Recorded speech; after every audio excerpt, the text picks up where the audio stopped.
burya koko naga inzira ibwira umugenzi urabe wumva wowe muntu wiswe umugenzi ya warahemutse ntacyo wambwiye. Yeah, thank you bro. Karabaye.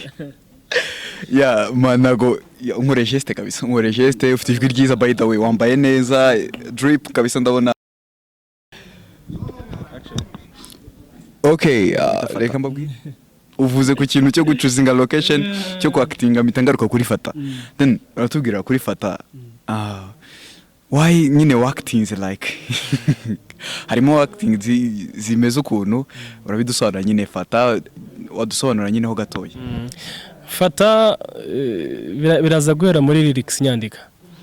Yari story y'ukuntu ujya mu kabari mwinjoyinze n'inshuti yawe cyane.